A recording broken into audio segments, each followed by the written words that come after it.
Thank you for joining with us tonight for a really important meeting. And on behalf of Bessie Cooper Harris, we thank you. My name is Ricky Pitts, and I'll be your host. But thank you for this. Retirement planning is a major concern for a lot of people. And this week we're planning and going to town and getting gifts and wrapping presents, getting ready for next week. And retirement planning for some in the room tonight is actually next week or next month or next year. And I want you to do me a favor, those that are in the room right now, put in the chat, what do you think is a good age for retirement? Just put that in the chat, and I'm going to see if it pops up here. What do you think is a good age for retirement? Somebody said 67, somebody said 55, 45. Whoa, they're going to retire really young, 60, okay? Now, let me ask you this. And somebody said 65 here. What do you think most people will be able to retire? What age you think the majority of people will be able to retire? Put that in the chat if you would. Now see when it is. Somebody said 70 years old. Okay, 67 years old. Anybody else? 80 years old. All right, 75.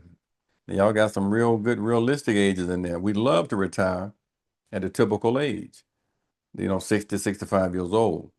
But I'm going to ask you another really important question. I want you to put in the chat here now. How much money do you think a person needs to have put back to retire with some degree of dignity? Give me a dollar amount. What do y'all think? I'm looking at the chat here. What's a dollar amount? For $500,000, okay. $1 million, somebody else said. Anybody else? 1 million again? Anybody else? What do they need to have to retire with some degree of dignity? All right. Somebody said $2 million. All right. $2 million invested, right? Somebody said 2.5 million. All right. Now, I'm gonna ask you the $1 million question here now. What do you think the typical person has put back in retirement right now? Need to have 500,000, 1 million, 1.5, 2.5. What do you think the typical family has right now put in retirement? $50,000, $200,000. Anybody else? $100,000, $10,000, $50,000. So y'all got it. Y'all got it. So we got a lot of work to do. And you can see then this meeting that we're doing tonight is a really important meeting. If that many people have that amount of money saved, and that many people have a goal to have $1 million or $500,000 or 2.5, and they got 50,000, 100,000, 10,000, something has got to change. And ladies and gentlemen, we all know that clock on the wall does not stop. We look around, we're going to look around again. It's going to be 2026, 2027, 2028, 2029, 2030. We've got to get into the business now of really putting money back. And we got to make this putting money back a priority. So let's go to work here right quick now. So how money works. We're going to talk about that tonight. And there's a lot of things that go along with that. And we cannot cover all of this tonight. So we're going to cover 4 of these 9 boxes. Paying yourself first, discover the rule of 72, defer taxes, and invest with professional management. Now, those things there, if we just can cover those things and master those, we'll be okay. But for the majority, the great majority, they got to go ahead and conclude. Chances are pretty high. I got to work a little bit longer if I want to retire the way I want to retire. If not, it's going to be a big shortfall when it's time to leave that job for the last time. Now, I want to say this point here also, pay yourself first. And what happens, we tend to pay everybody else before paying ourselves.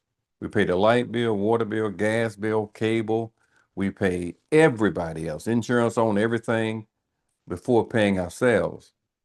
And we are the ones working 40, 50, 60, 70 hours a week.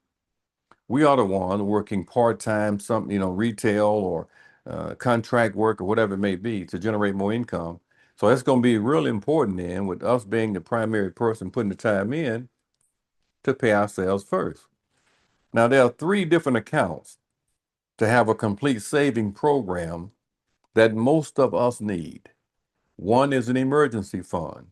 Number two is what we call a short-term account. And number three is that wealth building account. Now, all of us know that we're going to have emergencies, just the way life is. We live in an imperfect world and things happen. When we have an emergency and don't have the funds, that's where it really becomes stressful. So typically you want to have at least 3 months of the income set aside. Well, I should say the expenses of the home set aside. So if something were to happen on the job, if you lose a job, you still can live a regular lifestyle for three months. The other account, that short-term account, that's pretty much 6 months. If you intend to purchase something in the next 3 to 5 years, it might be a second car, or it might be in 3 to 5 months, a laptop computer. But that third one, that wealth building account, you see, we're going to get old one day. Everybody defines old in a different way. For some, this age is old. For some, this age is old. For some, they don't even think about it because they know I got to work and work and work and work until I can't work anymore. That doesn't have to be. If we have a plan and if we implement the plan and work it. I want to talk to you about investing with professional money management. You see, the typical investor don't have the time, they don't have the interest, and they don't have the expertise to know who to invest in and who not to invest in. Well, they got people out there, this is all they do for a living, is invest money. And let's talk about something for a minute. We got to bypass the middleman. Let's talk about that middleman. Banks generally give us a real small rate of return on the savings and checking accounts, and then they loan that money back out to the client at a much higher rate. They take that money and put it in the American economy and get a much higher rate of return. So we got to become then an owner, not a loaner. How do we become an owner and not a loaner? We've got to learn to bypass the middleman and put our money where the banks are putting theirs. You see, if we keep going down that road, I've said this before, and again, I don't want to offend anybody, but it's modern day economic sharecropping. It's financial sharecropping. To put money in a bank for long term, the return that we get on our money is so small. It's almost as if you have, let's say, 15 acres of land, and you're gonna plant all the seed on the 15 acres of land. You're gonna tend the land and make sure all the corn or cotton or whatever it may be is gonna be in good order. When it's time to harvest, you get, let's say, 15 rows of the corn, 15 rows, and give the rest of the fields away. We can't do it that way. We can't invest that way and leave generational wealth and leave an inheritance for our kids. Something has got to change. Let's go a little bit further with that. You see, I'm from a small place called Lochapoka, and that word guarantee was a big deal back then. And they say things like, I guarantee you, boy, I guarantee you, when I go to fishing this weekend, I'm gonna catch one this long, boy. When I go hunting Saturday morning, it's gonna be good and cold. I guarantee you, I'm gonna get me a 15 pointer. I'm gonna get me a big one, not a big one, a big one. And the same thing folks say in saving money. My bank's giving me a guarantee. Well, the question is it a guaranteed loss? Here's a case that got $10,000 in the bank, getting a 1.5% rate of return here. Well, that means on $10,000, the interest is going to be $150. But they're in a 22% tax bracket. They're going to pay $33 in taxes on that 150. So they got 117 left over. So it's not 150, it's 117. That's going to result in $10,117. But is it really 10,000? $117. We got to think about inflation. Nothing stays the same. Everything is going up. What we paid when I was 15 years old for little knick-knack things, boy, at 62 years old, it's a whole lot more. Things change, prices go up. So let's look at inflation. If inflation is 5%, that means that at 10,117, the buying power is $9,635. So what this family is doing is going backwards. And we can't compete. We can't do that and expect to win or expect to leave our kids or our grandchildren anything significant. You see, we don't want to be in that place or in that group that leave our kids and grandkids dead. We want to do all we can to make that next generation a little bit better. Now, I'm going to put a book in a moment on the end of our meeting, a book called How Money Works. That book, I'm going to encourage everyone that's in the room tonight to read. It's a simple 40-page guide, and it talks about how money works in layman terms. I want to encourage you to read it if you would, please. If you have adult children, encourage them to read that book as well and take notes. The thing that we're talking about tonight is coming directly from this book.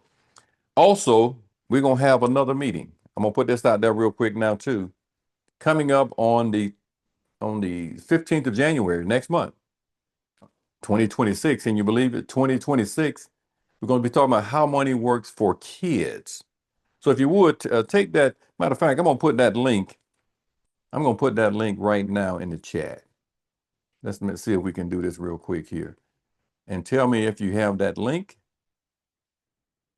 Okay, I just put that link in the chat. And if you would, if you have that link, please respond, yes, I do have it. And if you click on that link, it's going to take you right to the registration link for the meeting in 2026 on January the 15th at 7 p.m. Okay, everybody got it? All right, fantastic. Oh, nobody, you didn't get it. Okay, let's try it again. Let's try it again. Hold on one second. Thank you. Want to make sure you get this. Everybody gets it. All right, let's try here again. Here we go. All right, did everybody get it that time? Fantastic. Okay, there we go. Fantastic. All right, thank you. If y'all would please go ahead and register for the meeting. If you don't do it right now, just do it sometime before the meeting's over. That meeting is coming up in January. Our kids need to know about money. You see, here's why that's so important. Some of our kids, they think, as the old saying goes, that money grows on trees. And they ask the parents for money for $100, for $50, like it's nothing. And we didn't do that when we was kids. We asked for $1.50, and we very seldom got that. So we got to make sure our kids understand the value of money. So let's go on. Now, what is a mutual fund? You got a lot of investors that's pooling their resources under the management of professionals. Those professionals know exactly what they're doing. They do this for a living. So they take that $50 a month, they take that $100 per month, they take that $150 a month, and they put that money in American economy. So things like you've heard of Procter & Gamble, Microsoft, Pfizer, McDonald's, Verizon, Netflix, Amazon. And so that client, us, that's investing that $100 a month, $500 a month, $1,000 per month, whatever it may be, we are getting a piece of the American pie, our little piece, and we get a return on this global economy. We can't do that in a bank. We can't even compete by no means. Now, let's talk about the 3 Ds of investing. The 3 Ds of investing, number one is discipline. This is just basic old-fashioned self-control. When we decide on an amount of money that we're going to put aside per month, let's do that every single month, and let's not touch it. You see, here's where the temptation comes in. Start putting aside that money every month. All of a sudden, you turn around, it's at 10,000 and 20,000 and 80,000, 100,000, 200,000. And everything becomes almost like, I can buy this. I can get that. That's available to me. No, don't fall prey to that. The money you're putting aside in a Roth IRA, and we'll look at that in a moment, is for down the road. And listen, down the road is coming very quickly. The second D in the three Ds is diversification. Now you've heard people say, we've heard it all down through the years, don't put all your eggs where? That's right, in one basket. Spread it out. That's what mutual funds do. Well, no more than 5% of our money is invested in any one company. So losses are kind of neutralized over time. So it's important when investing to have an objective in mind, whether it be retirement, whether it be college for a child, whether it be to make a major purchase in 5 or 10 years. Have that objective in mind and stay focused, discipline, diversification all the way to the end. The last D is dollar cost averaging. And we're going to talk about that a little bit more in a moment. But we decide on a certain amount of money, we put that aside every month like clockwork. And as a matter of fact, the experts say put it on automatic pilot, a bank draft on a certain day every single month, out of sight, out of mind. Now, how exactly does that work? It's called dollar cost averaging for a reason. We got two investors here, investor A and investor B. Investor A is investing in what's called a rising market. It's just going up and up and up and up, and he's all excited about that because he feels or she feels if the market is going up continuously, I'm doing pretty good. But investor B is in a fluctuating market. It's up and down, up and down, up and down. But investor B has that $100 a month on a bank draft on the 15th of every month. Don't even think about it. It comes out of the checking account. Now let's look at how they both fare in a rising market and a fluctuating market. Investor A is putting in $100 a month, as I mentioned, and in month one, it's $10 a share. So they bought 10 shares. Month two, it went up to $12, so they bought less, 8.33. In month three, $14 a share, so they bought even less, 7.14. Month four, month five, month six, you see what they did. They bought 42.28 shares for $600. Now, if they multiply that 42.28, and in month six, the shares at $20 a share, they have right now $845.60. And that seemed like they did pretty good. They put in 600, got 845. Hey, they 245 to the good. So they're happy, they're satisfied. But let's look at the other guy that's investing in a fluctuating market. Same amount of money. Month one, it's $10 a share, just like in month one in the rising market, they bought 10 shares. But in month two, it went down to $7. $7 a share, they bought 14.29 shares. Month three, $4, they bought 25 shares. Month four, 5, 6, you see the total there. They bought 125.95 shares. Spent the same $600. But look at this, 125.95, and now it's at $10 a share. They got $1,259.50. And they put in the same $600. You see, here's what a lot of people miss it right here. It's, oh, the market is down. Let me get all my money out. I don't know what's going to happen. What's going to happen in the first quarter, second quarter, third quarter? I'm going to get all my money out. I'm going to put it down here in this savings account. And some people that's, down home in country like me, but I don't do this now, okay? They're going to take it out and bring it home. I'm going to bring mine to the house. Listen, don't do it. Don't do it. Stay with it, give it time, and it will rebuild. There's an old saying in the country says if you lock the gate, when the cows get out, they can't come back in. Leave the gate open, and eventually the market is going to change and recover. Now, some call the rule of 72. Let's talk about that for just a moment. That rule says, or that rule approximates the number of years it takes our money to double. If we're getting 3%, it's going to double a certain number of years, 6, and also in 12, it's going to double by dividing that interest rate into the number 72. So let's look at that. If we're getting a 3% rate of return, let's say we got $10,000 there, it's going to double. If you notice, the next figure is 20,000, but that's next to 24 years. Then that 20,000 is going to double again in 24 more years. It's $40,000. But look at this at 6%. It's going to double every 12 years, 10, 20, 40, 80, 160. But at 12%, it's going to double every 6 years, 10, 20, 40, 80, 160, 320, 640, 1.2, $2.5 million. You see, people are destroyed. Now, this is a biblical fact and also just true naturally for the lack of knowledge. And what happens if we reject knowledge? That's where then it becomes an economic hereditary trait that's passed down from the parent down to the child, and they reject the same knowledge. We're saying, let's change it. Let's look at what's going on and let's make a difference.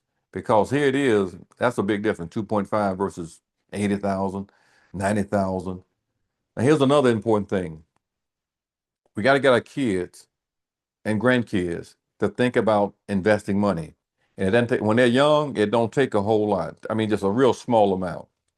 And you might not believe, or you might already know, how far $5 a week, a child's allowance, can go. I want you to look at something for a moment.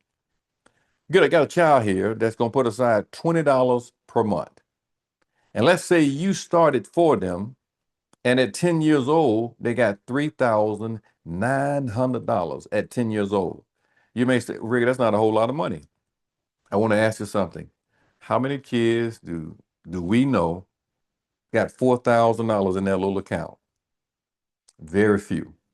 There's something called a minor Roth IRA, custodial account, that the parent can control and enroll that child in that account at a young age. Have some kind of earned income, which is the main key. It could be raking leaves, cutting the grass around in the yard, or cleaning the house, washing dishes. Just keep some kind of ledger, a record for earned income. And it's incredible the head start we can give our kids and grandkids by starting a little kitty Roth, a minor Roth, custodial account right now at their current age, whether that's 5 years or 3 years or 2 years old. There are people right now that have their babies taking pictures of the baby and using those pictures in their business, and they employ the child. And the child has a Roth at 1. It's incredible. So let's look at in 20 years, 13,000, 30 years, 36,000, $20 a month now, 40 years, 94,000. But let's say they can save $100 a month. Let's say that child's a little bit aggressive. I'm gonna put aside $20 a week or $25 a week, depending on how the weeks fall. Let's just say $25 a week. What difference does that make? At 10 years old, $19,000. At 20 years old, 67,000. At 30, 184,000. At 40, $471,000 at 40 years old. Ladies and gentlemen, there are a lot of people right now in that age group, 20, 25 and 30 years old, that's almost got $500,000 saved. I have one young client, an educator. You would not believe this young lady don't have any kids and has her own home and invests money like you wouldn't believe. And right now she's in a very solid place financially because she started young and she understands down the road is coming. Don't let nobody fool you now. It's coming. Let's talk about deferring taxes. Uncle Sam gets too much about money as it is. Well, which IRA would you prefer? One is a traditional IRA, meaning that you can deduct what you put in off the top. If you're making, let's say, 75,000, put in 5,000, you only pay taxes on 70. That's a pretty big deal. The next one is a traditional IRA where it's non-deductible. That means you're making a little bit too much money, and well, I shouldn't say too much money, or you're beyond a threshold, and you can put the money into a traditional IRA, but you cannot deduct it off the top. However, you're still getting the deferred earnings. You're not paying any taxes on the growth. So all the dividends and capital gains, what they call asset appreciation, all that money is growing tax deferred. So you're not getting a 1099 paying taxes on the growth. Then the third one is a Roth IRA, which is the one that most people are kind of gravitating toward right now. Because with a Roth IRA, think about this. You can put aside $7,000 a year as of right now in 2025 if you're 50 years old or younger than 50 years old. If you're 50 years old or older, you can put in $8,000 a year. And that's going to continue to increase over time because the IRS knows, Uncle Sam knows, the government knows, we've got to start funding our own retirement. You know, it's going to get to a place, some economists say, that Social Security don't look as good as it used to look, and we all know that. Pensions have all but gone away. We've got to take charge of our retirement, and we got to do it now. Let's take a look at those numbers in more detail. Putting in $500 per month here. And over a period of time, well, in 10 years, that $500 a month grew to $67,800. But they're paying taxes on all the earnings there. On the second one, the taxes on the returns are deferred. They're not paying any taxes on the growth of that money. The same period of time, it grew to $75,000. But then on the third one, the taxes on the contributions and return are deferred until retirement. Let's call that a 401k, 403b, 457, TSP, RSA, whatever tax sheltered account you have access to. You're putting the money in, it's bringing down the adjusted gross income. So you don't have as much money exposed to Uncle Sam. And on top of that, whatever the money earns, those earnings grow tax deferred. You're not getting a 1099 on the earnings. Look at that difference, $96,000. Look over to 30 years, 486, 719, 919. Look at 40 years, 1,047, 1 million, 1.8 million, 2.3 million. We just can't, there are certain things it's not going to hurt us if we don't learn it. I mean, I can cook a little bit, but I can't just throw down like my wife, right? She can just completely throw down just a whole Thanksgiving and everything. I can't do that. If I did that, ain't nobody going to eat, right? And I'm not interested in trying to learn how to do a 7-course meal. I can still get by. But when it comes down to investing money, we can't afford to continue to make the same mistakes year after year and getting these poor returns. Another important thing to take a look at is this. You can do it. I got to bring it to a close now. You can do it. The path to financial independence starts with understanding a few basic concepts and implementing those concepts. It's important to understand that winning this financial war is a result of winning tiny battles every single day. Tiny battles, like saying, I'm not going to eat out 4 times this week. That's a tiny battle. I'm not going to buy the third pair of shoes in 10 days. That's a tiny battle. I'm not going out of the country this year. I'm not going on 2 big cruises this year. These are tiny battles. And in time, it makes a grave, grave difference. Ladies and gentlemen, in closing, do all that you can to attend this session on the 15th. And I'm going to go a step further with this one. Encourage your children to sit in on this meeting.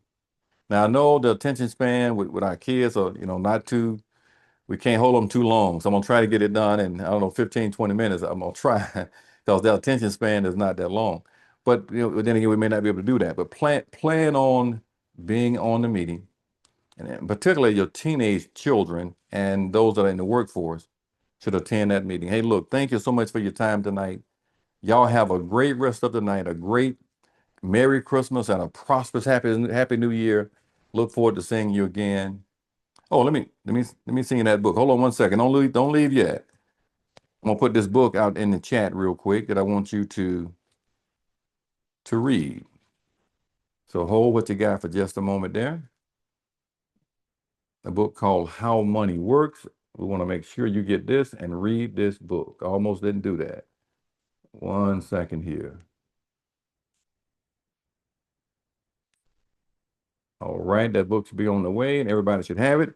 If you have that book came to you, please let me know it came to you. Okay, good. Y'all get it? Fantastic. Anybody else get the book? Yes, thank you. All right, fantastic. Y'all have a great rest of the week, and we'll see you again. And Lord say the same in 2026. Y'all take care.